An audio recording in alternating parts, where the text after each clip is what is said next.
Robert Liston, 28 October 1794 to the 7th of December 1847, was a British surgeon.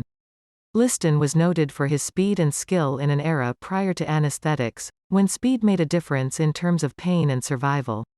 He was the first professor of clinical surgery at University College Hospital in London and performed the first public operation utilizing modern anesthesia in Europe. Early life. He was born in the manse of Ecclesmachan, the son of Margaret Ireland from Culross and her husband Reverend Henry Liston, a clergyman and an inventor, from Ecclesmachan in West Lothian west of Edinburgh.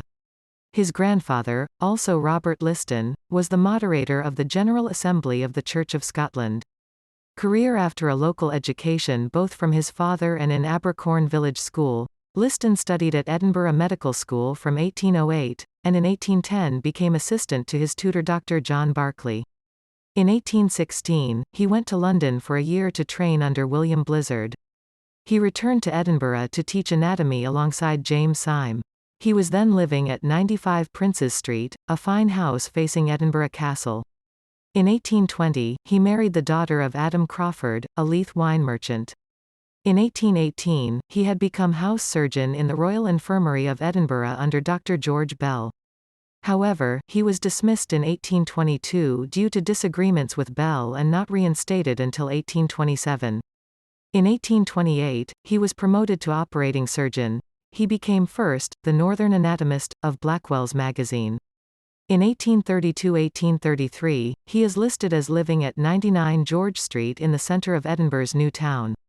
In 1833, he applied for Edinburgh's professorship of anatomy but was beaten by James Syme, 5 years his junior, who had a much better aptitude for teaching. Liston then left Edinburgh and relocated to London.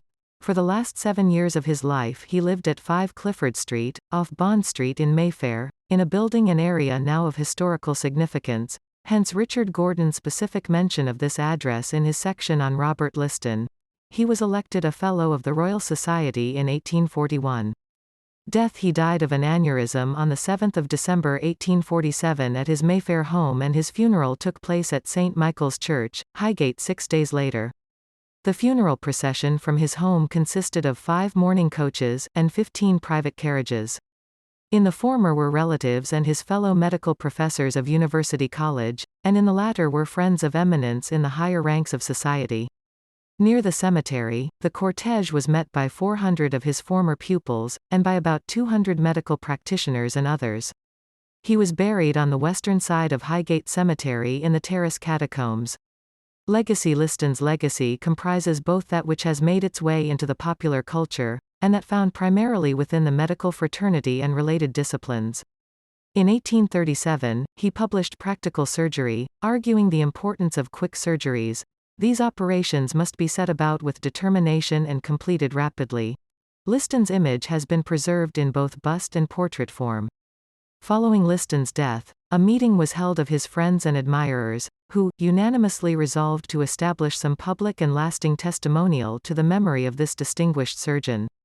A committee of some 78 people was formed, which resolved that the testimonial should consist of a marble statue to be placed in some designated public spot, and the inauguration of a gold medal, to be called the Liston Medal, and awarded annually, as the Council of University College may decide.